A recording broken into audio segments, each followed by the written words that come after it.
इस मॉड्यूल में हम पहली बार अब निफ्टी से दूर जाना स्टार्ट कर रहे हैं। अभी तक आपको कोर्स में क्या रियलाइज होना चाहिए, हमने बोला जो लाइफ के इंपॉर्टेंट गोल्स हैं वो क्या करेंगे, निफ्टी में इन्वेस्ट करेंगे। इनफैक्ट लाइफ के इंपॉर्टेंट गोल्स शायद सिर्फ सिप ही करेंगे, कुछ टाइम करने की कोशिश नहीं करेंगे। तो एक तो इंपॉर्टेंट गोल्स के लिए हमने कुछ तरीका देखा, ये हम बाद में जब डिसीजन मेकिंग फ्रेमवर्क करेंगे उसको बहुत डिटेल में बताएंगे कि आज आपको उसके हिसाब से कौन सा पैसा कहाँ पे, कौन सा पैसा डेट में, कौन सा पैसा वेल्थ मैक्सिमाइजेशन में नीचे बाय करके ऊपर सेल करने की कोशिश करना, कौन सा पैसा हम महीने के महीने इन्वेस्ट करके अपने इंपॉर्टेंट गोल अचीव कर सकते हैं। लेकिन मोर और लेस हमने ये देखा कि कुछ हमने देखा बार बार इन्वेस्ट करके इंपॉर्टेंट गोल करेंगे और कुछ पैसे से हम वेल्थ मैक्सिमाइज करेंगे जिसमें हम नीचे बाय करके ऊपर सेल करेंगे। अभी तक हम जो नीचे सस्ता बाय कर रहे थे, ऊपर महंगा सेल कर रहे थे, वो सिर्फ हम निफ्टी इंडेक्स फंड की ही बात कर रहे थे। लेकिन अब हम ये बोलेंगे कि कभी कभी निफ्टी से भी ज्यादा कभी कभी कोई सेक्टर जो है वो ज्यादा सस्ता हो जाता है। अच्छा, अब हम सेक्टर में जाने की क्यों कोशिश कर रहे हैं, पहले वो समझते हैं। देखिए, निफ्टी बहुत सस्ता या बहुत महंगा हो जाए उसके चांसेस क्या होते हैं, बहुत कम, कि पीई भी गिर जाए, अर्निंग भी गिर जाए, because mister market is a very rational man. ना दोनों आसानी से कभी ऊपर जाते हैं, ना दोनों कभी आसानी से नीचे जाते हैं। उसकी वजह से हमारे पास एक्ट करने के जो पॉइंट्स होते हैं वो रिलेटिवली बहुत कम हो जाते हैं।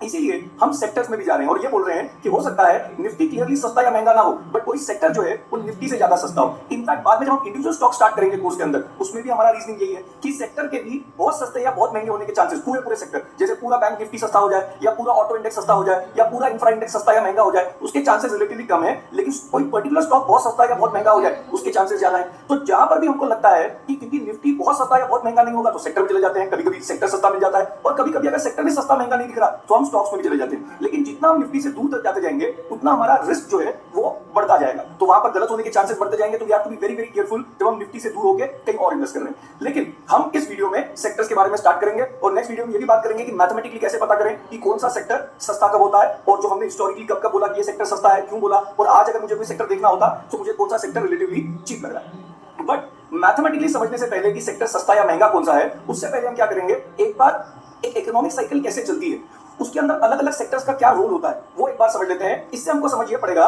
कि इस टाइम पे हमें कौन से सेक्टर पे फोकस करना चाहिए। तो पहले एक बार देखते हैं कि इकोनॉमिक साइकिल कैसे होती है। तो याद रखिए, कभी भी अगर हम इकोनॉमिक साइकिल की बात कर रहे हैं तो उसमें दो चीजें हैं, एक बूम और एक बर्स्ट। समझिए, इकोनॉमी में एक बहुत बड़ा बर्स्ट आ गया मतलब इकोनॉमी कोलैप्स हो गई।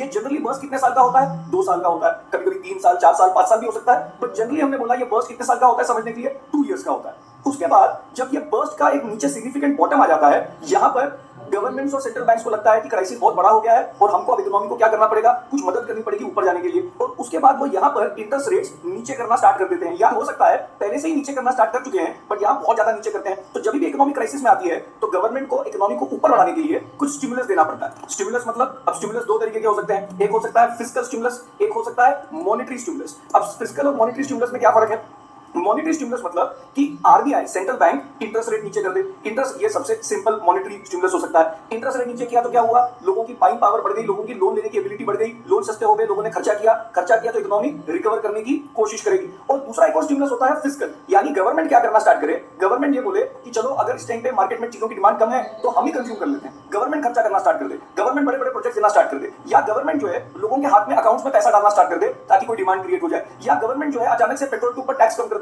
या टैक्स रेट कर दे और लोगों के हाथ में पैसा ज्यादा आ जाए जिससे वो खर्चा करें और इकोनॉमी को एक स्टिमुलस मिले। तो आपको हमेशा याद रखना है कि अगर आपको पता करना है कि क्या इस टाइम इकोनॉमी एकदम बर्स्ट हो चुकी है और हम साइकिल के बॉटम पे हैं तो उसके क्या क्या साइंस होंगे, ध्यान से सुनिए। इकोनॉमी एकदम बॉटम पे है, उसका पहला साइन क्या होना चाहिए, जो भी हमने पढ़ा है उसके हिसाब से इस जगह पे P/E रेशियो क्या हो जानी चाहिए, बहुत कम। लोगों को कोई उम्मीद ही नहीं होनी चाहिए कि इकोनॉमी क्या होने वाली है, रिकवर होने वाली है। तो लोग 1 रुपए के लिए प्रीमियम, मतलब 1 रुपए के लिए बैंक जितना ही रेट भर रहे होंगे। अगर बैंक में 8% मिल रहा है तो यहाँ पर भी 100 रुपए लगा के 8 मतलब 12.5 की P रेशियो चल रही होगी, इसका मतलब आगे कोई उम्मीद नहीं है।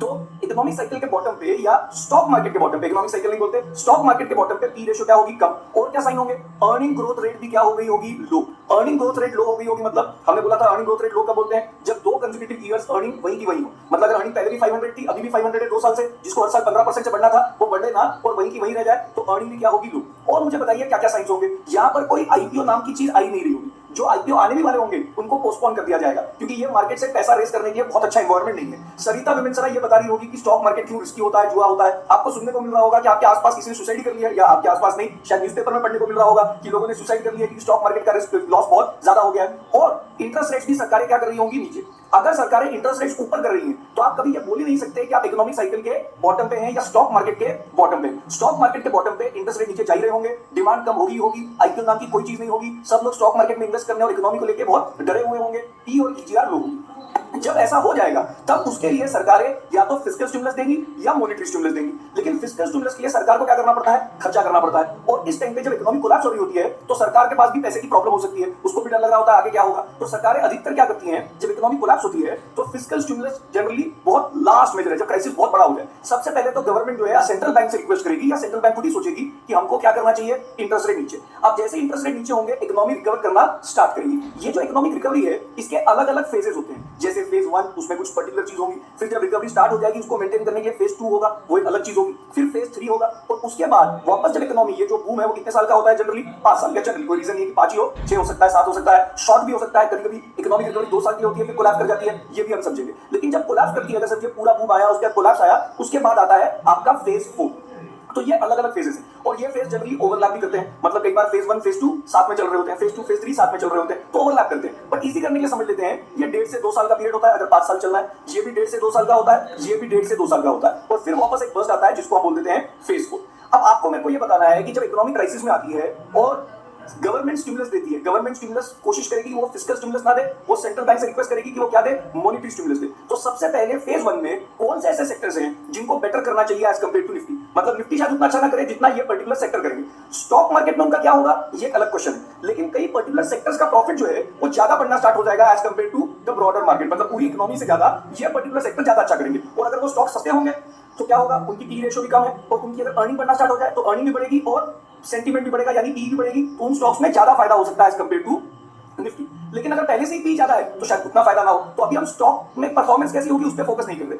अभी हम ये फोकस कर रहे हैं कि फेज 1 में कौन से सेक्टर्स जो हैं वो ज्यादा अच्छा करेंगे एज कंपेयर टू निफ्टी। तो आपको क्या सोचना चाहिए, हमेशा बोलना चाहिए फेज 1 में इंटरेस्ट रेट सेंसिटिव सेक्टर्स ज्यादा अच्छा करते हैं। Interest rate sensitive sectors, interest rate sensitive sectors मतलब जिनको लोअर इंटरेस्ट रेट्स की वजह से फायदा होता है। तो सबसे पहले सोचिए सरकारों ने इंटरेस्ट रेट या सेंट्रल बैंक ने इंटरेस्ट रेट नीचे क्यों किए? ताकि आप लोन लें। तो अगर इंटरेस्ट रेट नीचे गए और जो डिजायर्ड रिजल्ट मिल गया, डिजायर्ड रिजल्ट क्या है कि लोग लोन ले और खर्चा करें, तो सबसे पहले लोग किसके पास जाएंगे? बैंक्स के पास जाएंगे। जब तक लोग बैंक्स के पास पहुंचे नहीं और बैंक से लोन ले नहीं, मतलब बैंक में लोन की ग्रोथ हो नहीं, क्रेडिट ग्रोथ हो नहीं, तो रिकवरी होना बहुत मुश्किल है। तो इसलिए फेज 1 में अगर रिकवरी होगी तो बैंक से ही स्टार्ट होगी। इसीलिए कहा जाता है banks are the backbone of every economy. कोई भी रिकवरी स्टार्ट करने से पहले क्या जरूरी है कि आपके बैंक से लोग लोन लें, खर्चा करें, तभी इकोनॉमिक एक्टिविटी रिकवर होगी। अच्छा, अब मैं एक चीज यहाँ पे थोड़ा सा डिटोर दे रहा हूँ, कोई अलग चीज समझा रहा हूँ, बट मैं आपको ये बता रहा था banks are the backbone of every economy. इसीलिए बैंक्स अगर कोलैप्स हो जाए तो एक्चुअली इकोनॉमी को रिकवर करना भी क्या हो जाता है, मुश्किल। तो इससे क्या समझना चाहिए, इससे आपको 1929 क्राइसिस को समझना चाहिए जो अमेरिका में हुआ था, जिसको ग्रेट डिप्रेशन बोलते हैं। तो उस टाइम पे शायद लोगों से क्या गलती हुई पॉलिसी मेकर से।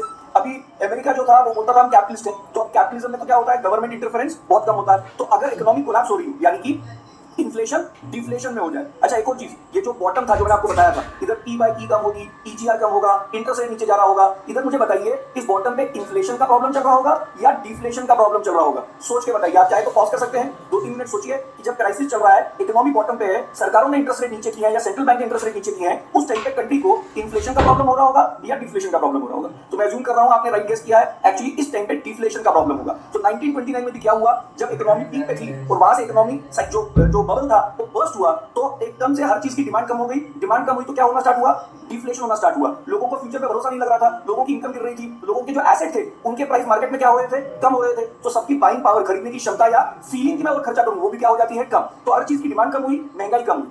जैसे ही महंगाई कम हुई तो क्या प्रॉब्लम हुआ, समझिए किसी ने लोन लिया हुआ था 100 रुपए का और सोचा था कि मैं सामान बनाऊंगा और 110 का बेच दूंगा, लेकिन उसकी चीज मार्केट में रेट कितना आ गया, 90 आ गया, 80 आ गया। तो क्या प्रॉब्लम हो जाएगी, आपने जो 100 का लोन लिया है वो भी आप पे नहीं कर पाएंगे। तो ये डिफ्लेशन की प्रॉब्लम आ जाएगी और उसकी वजह से बहुत सारे लोग अपना लोन पे नहीं कर पाएंगे और बैंक्स पे जो लोन लिया है लोग डिफॉल्ट करना स्टार्ट कर देंगे और बैंक के क्या बढ़ जाएंगे, एनपीए, नॉन परफॉर्मिंग एसेट्स बढ़ जाएंगे। मतलब उन्होंने जो लोन दिया हुआ था लोगों को उनसे पैसा मिल नहीं रहा और अब पैसा मिलने की उम्मीद भी कम हो रही है क्योंकि डिफ्लेशन हो रहा है। तो इस टाइम पे बैंक्स क्या होना स्टार्ट होते हैं, कोलैप्स। उन्होंने जो पैसा दिया है वो मिल नहीं रहा। अगर बैंक कोलैप्स हो गए तो उसके बाद अगर आरबीआई इंटरेस्ट रेट नीचे कर भी दे तो फायदा नहीं है। क्यों? क्योंकि अगर बैंकिंग सिस्टम ही डिस्ट्रॉय हो चुका है तो बैंक से जाके लोन लेना था, लेकिन बैंकिंग सिस्टम ही स्ट्रांग नहीं है। अब इतने बैंक्स ही नहीं है कि लोग लोन ले सके ज्यादा और आगे बढ़ सके। इसीलिए 1929 में गड़बड़ ये हुई कि जब बैंक कोलैप्स हो रहे थे तो सेंट्रल बैंक ने बोला होने दो, हम इंटरफेयर नहीं करेंगे। और जब बहुत बैंक कोलैप्स हुए उसके बाद अगर आपने इंटरेस्ट रेट भी नीचे कर लिया तो कोई फायदा नहीं होगा। फिर 2008 में यही प्रॉब्लम अमेरिका को फिर से आई और जो बेन बर्नांकी थे, जो उस टाइम के फेड के चेयरमैन थे, उन्होंने 1929 में काफी मेरे ख्याल से पेपर्स लिखे हुए थे, चीजें पढ़ी हुई थी और वही उस टाइम पे लकीली फेड के चेयरमैन थे। और उन्होंने ये बोला, अमेरिका में जो फेड है उसको, अमेरिका के सेंट्रल बैंक को हम बोलते हैं फेड, यूएस फेड, उन्होंने एक कॉन्सेप्ट बताया, too big to fail. Too big to fail मतलब कि अमेरिका है तो कैपिटलिस्ट, और कैपिटलिज्म में बिलीव करती है, और जो कंपनी बंद हो रही है उसको बंद होने देती है, गवर्नमेंट इंटरफेयर नहीं करती, ये फ्री मार्केट है, तो हो रहा है वो होने दो, हम बीच में इंटरफेयर नहीं करेंगे। लेकिन उनको ये पता था अगर बैंक को नहीं बचाया तो इकोनॉमी वैसे ही रिकवर कभी नहीं कर पाएगी, तो उन्होंने ये कॉन्सेप्ट इंट्रोड्यूस किया जिसका नाम था टू बिग टू फेल। उन्होंने बोला इन बैंक्स को बचाना ही पड़ेगा, और बचाने के लिए टैक्स पेयर का पैसा मान लेते हैं यूज किया गया और बैंक्स को बचाया गया। तो लोगों ने बहुत हंगामा किया कि हम बैंक्स को बचाने के लिए टैक्स पेयर का पैसा इस्तेमाल कर रहे हैं, तो हो सकता है आप उसको क्रिटिसाइज करें, लेकिन अगर टैक्स पेयर के पैसे को यूज करके बैंक्स को नहीं बचाया होता तो रिकवरी करना क्या हो जाता, मुश्किल हो जाता। तो आपको ये समझना चाहिए banks are the backbone of every economy. इसलिए क्राइसिस में अगर कोई भी क्राइसिस है उसको हैंडल किया जा सकता है by creating more liquidity, interest rate नीचे करके ट्राई किया जा सकता है। लेकिन अगर बैंकिंग का ही क्राइसिस आ जाए तो बहुत बड़ा प्रॉब्लम हो जाएगा। इसीलिए 2008 के रिसेशन को कई बार हम बोलते हैं द ग्रेट रिसेशन, जैसे 1929 को हम बोल देते हैं ग्रेट डिप्रेशन, 2008 को हम बोल देते हैं द ग्रेट रिसेशन, क्योंकि बैंकिंग सिस्टम का ही कोलैप्स हो गया था। लेकिन जैसे मैंने आपको बताया फेज 1 में जनरली क्या अच्छा करेंगे, इंटरेस्ट रेट सेंसिटिव सेक्टर्स, उसमें सबसे पहले कौन आ जाता है, बैंक्स। अब सोचिए लोग बैंक से पैसा लेंगे तो क्या कहां खर्च करेंगे बैंक से लेके, तो एक आम आदमी अधिकतर पैसा किसके लिए लेता है, से गाड़ी खरीदने के लिए, ऑटो और रियल्टी। तो आपको फेज 1 में जनरली दिखना चाहिए कि ऑटो कंपनी जिनकी अर्निंग कम हो गई थी, रियल्टी कंपनी जिनकी डिमांड कम हो गई थी, मतलब घरों की डिमांड कम हो गई थी, उन जगहों पे आपको ये दिखना स्टार्ट होगा कि इंटरेस्ट रेट नीचे हुए और यहाँ पे थोड़ी रिकवरी हुई। तो सबसे पहले अगर आपको अर्निंग ग्रोथ रेट दिखेगी तो वो दिखनी चाहिए इंटरेस्ट रेट सेंसिटिव सेक्टर्स में जनरल, मोर और लेस। ऐसा नहीं है कि हार्ड एंड फास्ट रूल है, क्योंकि हो सकता है वो पर्टिकुलर सेक्टर किसी अपने क्राइसिस से निकल रहा हो, वो एक अलग बात है। बट बैंक, ऑटो, रियल्टी, ये फेज 1 का एक आपको साइन मिल जाता है। अच्छा, आप ये पता कैसे करें कि आज फेज 1 चल रहा है कि नहीं? आप क्या कर सकते हैं, हर सेक्टर की अर्निंग निकाल सकते हैं, ये भी हम करने वाले हैं, और देख सकते हैं कि उसमें सेंटीमेंट और अर्निंग अगर तेजी से बढ़ रही है, इसका मतलब इस पर्टिकुलर सेक्टर का फेज चल रहा है। अच्छा, अब फेज 2 में क्या होता है? फेज 2 में ये होता है कि जब इंटरेस्ट रेट नीचे करके इकोनॉमी रिकवर करना स्टार्ट करती है, अब सेंट्रल बैंक जो है वो गवर्नमेंट को बोलती है देखो मैंने अपना काम कर दिया, इंटरेस्ट रेट नीचे कर दिए, रिकवरी स्टार्ट हो गई, अब इस रिकवरी को मेंटेन करने का काम आपका है, क्योंकि मैं जिंदगी भर इंटरेस्ट रेट नीचे रख के इकोनॉमी को स्टिमुलस नहीं दे सकता, जिंदगी भर इंटरेस्ट रेट नीचे करके इकोनॉमी को ऊपर नहीं कर सकता, क्योंकि अगर मैंने बहुत टाइम इंटरेस्ट रेट नीचे रखा तो क्या प्रॉब्लम हो जाएगी? तो प्रॉब्लम ये हो जाएगी महंगाई बहुत बढ़ सकती है और वो इकोनॉमी को डिरेल कर देगा। इसलिए सेंट्रल बैंक अब गवर्नमेंट को बोलता है कि अब देखो मैंने डिमांड क्रिएट कर दी है, लेकिन अगर डिमांड बढ़ने लग जाए, बहुत ध्यान से सुनिए, डिमांड अगर बहुत ज्यादा बढ़ने लग जाए और सप्लाई ना बढ़े तो क्या प्रॉब्लम हो जाएगी? इन्फ्लेशन की प्रॉब्लम हो जाएगी। तो उन्होंने बोला ऐसा करो, अब आप ये ध्यान रखो, डिमांड तो क्रिएट हो गई, डिमांड के लिए सप्लाई भी क्रिएट करो। उसके लिए गवर्नमेंट क्या फोकस करती है, जैसे अगर डिमांड क्रिएट हो रही है तो इन्फ्लेशन बढ़ सकता है। जैसे कि समझिए एक ही आपके पास रेल का नेटवर्क है और उसी पे आपको सामान क्या करना है, ट्रांसपोर्ट करना है। अब ज्यादा सामान ट्रांसपोर्ट हो रहा है तो उसको ट्रांसपोर्ट करने की कॉस्ट बढ़ जाएगी, रोड आपकी उतनी है लेकिन ज्यादा ट्रक पास हो रहे हैं तो इन्फ्लेशन बढ़ना स्टार्ट हो जाएगा। इसीलिए गवर्नमेंट सब क्या करती है कि जो इकोनॉमिक एक्टिविटी बढ़ी है उसमें इन्फ्लेशन कंट्रोल में रहे, इसलिए अपना सारा फोकस इंफ्रास्ट्रक्चर पे कर देती है। क्यों करती है?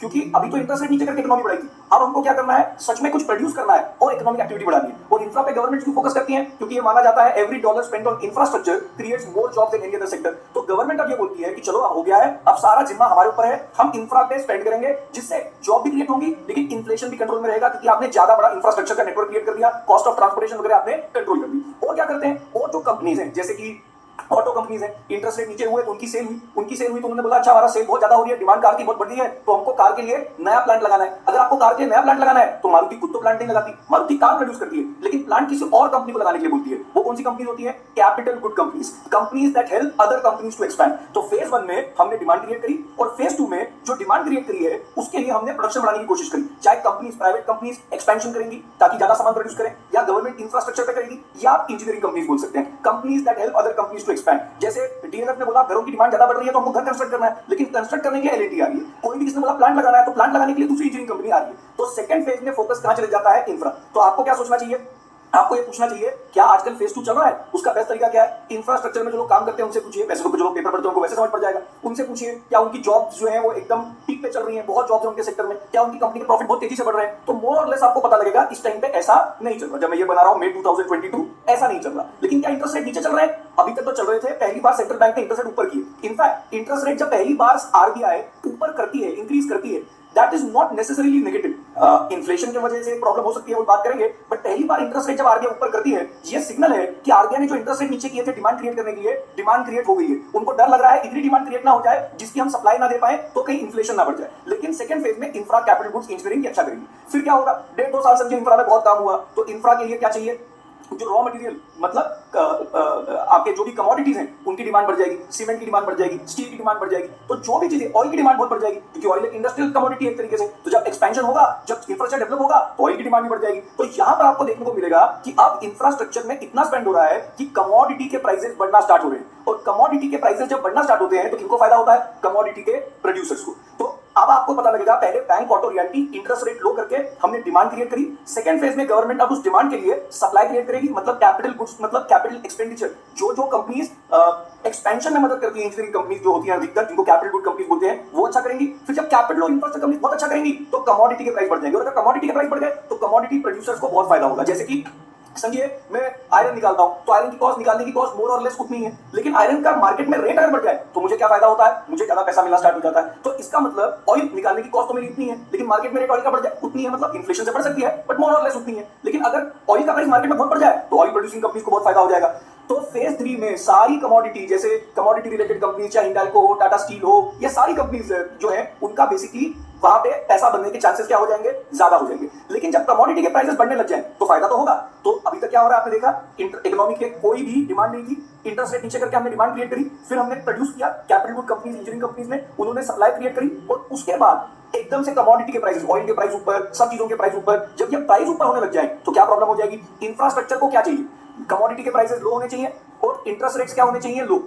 लेकिन जब कमोडिटी के प्राइसेस बढ़ना स्टार्ट होते हैं तो सेंट्रल बैंक को लगता है अरे बहुत ज्यादा आउट ऑफ कंट्रोल ना हो जाए, तो वो क्या करते हैं, धीरे धीरे इकोनॉमी को स्लो करते हैं। ऐसा नहीं चाहते कि इकोनॉमी कोलैप्स हो जाए, और इकोनॉमी को हल्का सा बोलते हैं कि जो ओवरहीट हो रही है उसको कंट्रोल करो, और उसके लिए इंटरेस्ट रेट ऊपर लेते जाते हैं। तो ये जो पीरियड होगा यहां से जब इंटरेस्ट रेट ऊपर करेंगे और फिर बहुत ऊपर करेंगे, वो लंबा पीरियड होता है, कई बार 2-3 साल चल जाता है। वो इंटरेस्ट रेट धीरे धीरे धीरे ऊपर करते रहते हैं, इतना ऊपर भी नहीं करते कि इकोनॉमी एकदम कोलैप्स हो जाए, लेकिन इतना ऊपर करते रहते हैं कि एकदम ऐसे ही फालतू की डिमांड क्रिएट ना हो जाए। और फिर जब कमोडिटी के प्राइसेस पीक पे होते हैं, इंटरेस्ट रेट्स अपने पीक पे चले जाते हैं, तो क्या क्या होगा, ध्यान से देखिए। अब इकोनॉमिक साइकिल का पीक आ गया, क्या क्या साइन होंगे, स्टॉक मार्केट में पीक आ गया होगा मोस्ट प्रोबेबली। तो स्टॉक मार्केट का पीक कैसे दिखेगा, पी रेशो बढ़ गई होगी, कंपनियों के प्रॉफिट क्या हो जाएंगे, एकदम तेजी से बढ़ रहे होंगे, तो पी ज्यादा होगी, अर्निंग ज्यादा होगी। सरकारों ने इंटरेस्ट रेट एक दो बार नहीं, मल्टीपल टाइम्स ऊपर कर चुके होंगे, तो वो भी आपको दिखेगा। दुनिया को डिफ्लेशन का प्रॉब्लम नहीं, इन्फ्लेशन का प्रॉब्लम हो रहा होगा, तो ये आपको कहीं नोट करना चाहिए।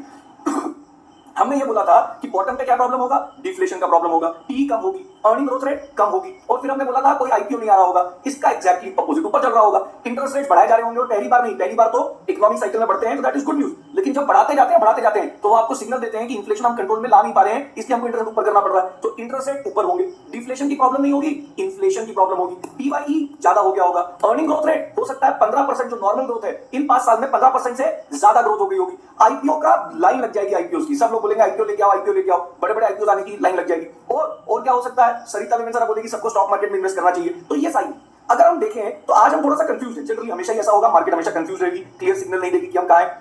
हमको ये पता लगा कि हम फेज 1 में तो नहीं है, क्योंकि इंटरेस्ट रेट लो जो थे उसका ईरा तो खत्म हो गया। अब इंफ्रा का ईरा आ रहा था, बट इंफ्रा का ईरा आने से पहले ही कमोडिटी के प्राइसेस ऊपर हो गए, इन्फ्लेशन ज्यादा हो गया। अब सरकारों के लिए डिफिकल्ट काम हो रहा है, अगर उन्होंने इंटरेस्ट रेट एकदम ऊपर कर दिया तो इकोनॉमी यहीं से कोलैप्स हो जाएगी, वो जो 5 साल की ग्रोथ होती है वो होगी नहीं। तो उनकी कोशिश क्या होगी, क्या सेंट्रल बैंक सक्सेसफुल होंगे, किसी को नहीं पता। इनफैक्ट अभी आपने यूएस के फेड का चेयरमैन का एक कमेंट था कि वो ये गारंटी नहीं कर सकते कि सॉफ्ट लैंडिंग होगी इकोनॉमी की। इसको एक बार समझ लेते हैं, मतलब जब वो इंटरेस्ट ऊपर कर रहे हैं तो वो चाहते क्या है, कोलैप्स करना नहीं चाहते, वो हल्का सा नीचे लाना चाहते हैं और फिर इकोनॉमी को ट्रैक पे लाकर वापस ग्रोथ की तरफ ले जाना चाहते हैं। लेकिन वो बोल रहे हैं इंटरेस्ट रेट ऊपर करके जो सॉफ्ट, मतलब इकोनॉमी नीचे आएगी, मैं गारंटी नहीं कर सकता कि ये सॉफ्ट लैंडिंग ही होगी, हो सकता है ये हार्ड लैंडिंग भी। इसका मतलब वो ये नहीं बोल रहे हैं, बहुत लोग इसको मिसअंडरस्टैंड कर लेते हैं कि अब तो इकोनॉमी गिरने वाली है, ऐसा नहीं है। ये तो सेंट्रल बैंक को भी नहीं पता, सेंट्रल बैंक लगातार अपने पॉलिसीज, अपने टूल्स चेंज करते रहती है, अपने डिसीजन चेंज करते रहती है बेस्ड ऑन जो उनको ग्रोथ दिखती है, इन्फ्लेशन दिखता है, अनएम्प्लॉयमेंट का डेटा दिखता है। लेकिन अब ध्यान से देखिए, जब इंटरेस्ट रेट ऊपर जाएंगे तो अपने आप चीजों की डिमांड कम होना स्टार्ट हो जाएगी। जब चीजों की डिमांड कम होना स्टार्ट होगी तो क्या होगा, हर चीज की डिमांड कम होगी, प्रॉफिट कम होंगे, तो स्टॉक मार्केट में कंपनीज को प्रॉफिट नहीं हो रहा, उनके शेयर प्राइस गिरना स्टार्ट होंगे। तो हर चीज का प्राइस, मतलब मोर और लेस तो सबका ही प्राइस, चाहे वो हाउस हो, चाहे वो गोल्ड हो सकता है, भूल जाइए, कमोडिटी के सारे प्राइसेस हो, इंडस्ट्रियल कमोडिटी, गोल्ड को अलग रखते हैं अभी के लिए, हाउस हो, स्टॉक मार्केट हो, सबके प्राइस साथ में नीचे आने चाहिए, क्योंकि चीजों की डिमांड क्या हो जाएगी, कम।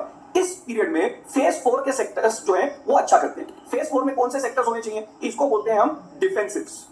डिफेंसिव्स का मतलब क्या हो गया, डिफेंसिव मतलब वो सेक्टर्स जब मार्केट की इकोनॉमी नीचे जा रही होती है ये बच जाते हैं। वो कौन से सेक्टर्स हैं, मतलब जिनकी डिमांड इतनी कम नहीं होती जब इंटरेस्ट रेट ऊपर जाते हैं, इनकी डिमांड इतनी कम नहीं होती जब इकोनॉमी नीचे आ रही होती है, लोगों की जॉब के अनएम्प्लॉयमेंट की प्रॉब्लम हो रही होती है। वो कौन से सेक्टर्स हैं, जैसे एक सेक्टर हो सकता है एफएमसीजी, फेज 4 में FMCG, fast moving consumer goods, यानी कि जैसे आपने साबुन ले लिया, टूथपेस्ट ले लिया, जो कंज्यूमर गुड्स है, फास्ट मूविंग कंज्यूमर गुड्स, रोज रोज आप खरीदने का जो सामान है, आटा ले रहे हैं, तो क्यों नहीं होती इनकी डिमांड कम। ऐसा नहीं है कि इनको फर्क नहीं पड़ता, पर इनको फर्क रिलेटिवली बहुत कम पड़ता है। क्यों, आप खुद सोचिए, जैसे समझिए अचानक से, या पहले एक और लिख लेते हैं सेक्टर्स कौन से, तो एक हो गया एफएमसीजी, और कौन सा हो सकता है, फार्मा हो सकता है, भाई इनको भी ज्यादा फर्क नहीं पड़ता, मतलब वो भी देखते हैं क्यों मैं ऐसा बोल रहा हूं, तो ये फार्मा हो गया। और कौन सा हो सकता है, कई लोग गोल्ड को भी यूज करते हैं, कई लोग आईटी को भी यूज करते हैं, तो आईटी और गोल्ड की 2 मिनट बाद बात करते हैं, पहले फार्मा और एफएमसीजी। जब इंटरेस्ट रेट ऊपर जा रहे हैं, इकोनॉमी का पता नहीं है, तो आप घर पे ये तो कभी नहीं बोलते कि भाई टूथपेस्ट कम यूज करना, या आप कभी ये नहीं बोलते कि चावल कम खा लेना, आटा कम खा लेना, ये तो वैसा ही चल रहा है। तो इनकी डिमांड क्या रहती है? स्टडी। मैं ऐसा नहीं बोल रहा कि इनकी डिमांड बढ़ना स्टार्ट हो जाती है, बट इनकी डिमांड बाकी लोगों के हिसाब से क्या होती है? स्टडी। और जब इकोनॉमिक क्राइसिस में होती है तो लोग देख रहे होते हैं स्टेबल क्या है, और उस टाइम पे एफएमसीजी बहुत स्टेबल होता है और वो बहुत बढ़ना स्टार्ट हो जाता है। फार्मा का भी ऐसा ही है, अगर आपकी सैलरी कम हो रही है, बोनस कम हो रहा है, तो आप घर वालों को ये नहीं बोलते कि हार्ट की दवाई कम कर लो, उल्टा हो सकता है उस टाइम पे हार्ट की एक दो दवाई बढ़ा ही ले। तो यहाँ पर इनका भी क्या होता है? रिलेटिवली स्टेबल होता है। उसी तरीके से गोल्ड, गोल्ड तो क्या है? ऐसा बोला जाता है गोल्ड फीड्स ऑन फियर। जब इकोनॉमी कोलैप्स हो रही होती है तो लोग ये नहीं बोलते कि मुझे पैसा बढ़ाना है, लोग बोलते हैं मुझे पैसा क्या करना है? पार्क करना है। और पार्क करने के लिए वो पैसा गोल्ड में डालना स्टार्ट करते हैं, तो कई बार गोल्ड का प्राइस बढ़ जाता है। आईटी इंडेक्स स्पेशली इंडिया में, क्योंकि अधिकतर काम जो है हमारा बाहर से आ रहा होता है, और अगर इंडिया स्पेसिफिक क्राइसिस चल रहा है तो रूपी क्या करना स्टार्ट करता है? डिप्रिशिएट करना स्टार्ट करता है। तो उनको जो डॉलर में पेमेंट आ रही है, यूरो में पेमेंट आ रही है, उसका थोड़ा बहुत उनकी इनकम बढ़ जाती है। और जब इकोनॉमी में कोलैप्स होता है तो क्या होता है? लोग कॉस्ट कटिंग के लिए टेक्नोलॉजी यूज कर रहे होते हैं, इसलिए आईटी को भी कई लोग क्या मान लेते हैं? डिफेंसिव मान लेते हैं। तो आईटी, गोल्ड, फार्मा, एफएमसीजी, ये क्या आ गए? आपके डिफेंसिव। अब मेरे हिसाब से इंडिया में हम कहां पर हैं? हम फेज 2 की शुरुआत में हैं। हम इंफ्रास्ट्रक्चर चाहते हैं अच्छा करे, लेकिन इंफ्रा अच्छा करे उससे पहले एक प्रॉब्लम आ गया है इन्फ्लेशन का। और अगर ये इन्फ्लेशन आउट ऑफ कंट्रोल हो गया तो इंटरेस्ट रेट ऊपर होंगे, कभी एक जो बीच का फेज है वो आएगा ही नहीं, इकोनॉमी वापस नीचे, और फिर वापस इंटरेस्ट रेट जब नीचे होंगे तो जब फिर से इकोनॉमी नीचे जाएगी तो सरकारी इंटरेस्ट रेट क्या करेंगी? नीचे, और एक नई इकोनॉमिक साइकिल फिर से बैंक, ऑटो, रियल्टी से स्टार्ट होगी। अभी हमको ये नहीं पता कि क्या हम इन्फ्लेशन को कंट्रोल कर पाएंगे कि नहीं। आपको ये नहीं सोचना चाहिए, ये काम सेंट्रल बैंक का है। आपका फोकस इस टाइम पे कहां जाना चाहिए? थोड़ा बहुत इंफ्रा पे आ जाना चाहिए। अभी ये बेसिक अंडरस्टैंडिंग मतलब हमेशा याद रखना चाहिए, अगर महंगाई आउट ऑफ कंट्रोल हो जा रही है तो इसका मतलब हम लास्ट फेज में हैं। अगर इंटरेस्ट रेट बहुत तेजी नीचे जा रहे हैं, इसका मतलब फेज 1 आने वाला है। अगर इंटरेस्ट रेट जस्ट बढ़ना स्टार्ट हुए हैं, मतलब शायद हम फेज 2 में कहीं बीच में। तो इस बार फेज 2 और फेज 3 में ज्यादा गैप नहीं आया। आपने नोटिस किया अचानक से बड़े आईपीओ भी आ गए, जो हमको इकोनॉमिक ग्रोथ चाहिए थी वो हुई नहीं। अब सेंट्रल बैंक कोशिश कर रही है कि इस इन्फ्लेशन को कंट्रोल करके वापस फेज 2 में आ जाए, और फेज 2 मतलब इंफ्रा के ऊपर फोकस करें। और इंडियन गवर्नमेंट का भी आप देख सकते हैं इंफ्रा पे फोकस क्या हो गया होगा? बहुत तेजी से बढ़ गया होगा, क्योंकि अब वो लोअर इंटरेस्ट रेट से इकोनॉमी को नहीं बढ़ा सकते, अब उनको जीडीपी बढ़ानी है, प्रोडक्शन बढ़ानी है, इसलिए वो इंफ्रास्ट्रक्चर पे फोकस कर रहे हैं। अब नेक्स्ट वीडियो में हम क्या देखेंगे? नेक्स्ट वीडियो में बोलेंगे चलो हमको ये बेसिक अंडरस्टैंडिंग तो आ गई, कभी अच्छा करता है, कभी अच्छा करता है, कभी अच्छा करता है, लेकिन हम मैथमेटिकली कैसे पता कर सकते हैं? हम मैथमेटिकली कैसे पता कर सकते हैं कि चलो मेरे को ये पता है कि ये टाइम जो है वो बैंक इंडेक्स का है, लेकिन आज क्या बैंक इंडेक्स चीप चल रहा है, ये हमको पता करना है। अगर मेरे को पता है ये टाइम इंफ्रा का है, तो क्या आज इंफ्रा इंडेक्स चीप चल रहा है? तो क्या क्या करना है? पहले मैथमेटिकली समझेंगे कौन सा सेक्टर कैसे पता लगाएं कि आज चीप चल रहा है कि नहीं चल रहा, पहले ये समझेंगे। फिर अगर पता चल जाए कि ये सेक्टर चीप चल रहा है, फिर नेक्स्ट क्वेश्चन को आंसर करेंगे, फिर सेक्टर खरीदे कैसे? क्योंकि समझिए अगर मैंने आपको बोला इंफ्रा सस्ता चल रहा है, तो लेकिन इंफ्रा में मैं इन्वेस्ट कैसे करूं? जैसे निफ्टी खरीदने के लिए तो निफ्टी इंडेक्स फंड आता है, इंफ्रा में कैसे इन्वेस्ट करूं, उसके क्या तरीके हैं, उसके बारे में भी बात करेंगे। बट पहले मैथमेटिकली कंक्लूड करने की कोशिश करेंगे कि कैसे पता लगाएं कि ये पर्टिकुलर सेक्टर निफ्टी से भी रिलेटिवली क्या हो गया है? सस्ता। और उस टाइम पे थोड़ा फोकस उस सेक्टर पे भी कर लें। लेकिन जब हम ये करते हैं, इसका मतलब ये नहीं होता कि सारा का सारा पैसा हमने सेक्टर में डाल दिया, या बाद में सीखेंगे क्या फ्रेमवर्क। पहले कुछ आपके लाइफ के इंपॉर्टेंट गोल्स, उसको हमने कैसे किया? एसआईपी से किया। फिर वेल्थ मैक्सिमाइज करने के लिए क्या किया हमने? कुछ निफ्टी इंडेक्स फंड में इन्वेस्ट किया, कभी निफ्टी सस्ता खरीदा, कभी निफ्टी ऊपर बेचा। फिर कभी कभी हम बोलेंगे ऐसा करते हैं, कोई पर्टिकुलर सेक्टर में पैसा डाल देते हैं कि ये सस्ता लग रहा है। फिर कभी कभी हम बोलेंगे इंडिविजुअल स्टॉक में पैसा डाल देते हैं। लेकिन जब आप स्टार्ट करेंगे तो वेल्थ मैक्सिमाइज करने के लिए भी, एसआईपी तो निफ्टी की चली रही है, वेल्थ मैक्सिमाइज करने के लिए भी अपना जो कोर है उसको क्या बना के रखिए? निफ्टी, जो मैं डिसीजन फ्रेमवर्क में, डिसीजन मेकिंग फ्रेमवर्क में डिटेल में समझाऊंगा। और बीच बीच में सैटेलाइट्स ऐड कर लीजिए, जैसे आपको लगे अच्छा इस टाइम मेरे को इंफ्रा सस्ता लग रहा है तो थोड़ा इंफ्रा ऐड कर लिया। तो मैं अभी ऐसे एग्जांपल के लिए बोल रहा हूं, से 70-80% निफ्टी ले लिया, कभी मुझे लगा ये सेक्टर सस्ता है तो ये ले लिया, कभी लगा इंडिविजुअल स्टॉक सस्ता है तो ये ले लिया। स्टार्टिंग में ये जो निफ्टी से दूर जाने वाली चीजें हैं उनमें पैसा कम लगाइए, ताकि अगर रॉन्ग भी हो तो ज्यादा प्रॉब्लम ना हो। आप इकोनॉमी में तो इन्वेस्टेड ही हैं, लेकिन धीरे धीरे ये मैं बताऊंगा आपको कि कैसे पता करें कि आप निफ्टी से बेटर कर रहे हैं। फिर धीरे धीरे हो सकता है इन सैटेलाइट्स में आप एक्सपोजर रिलेटिवली क्या लेना स्टार्ट करें, ज्यादा लेना स्टार्ट करें, बट उसके लिए हमको शायद थोड़ा टाइम देना पड़ेगा। तो नेक्स्ट वीडियो में देखते हैं कौन सा सेक्टर मैथमेटिकली कैसे पता करें कि कौन सा आज चीप है।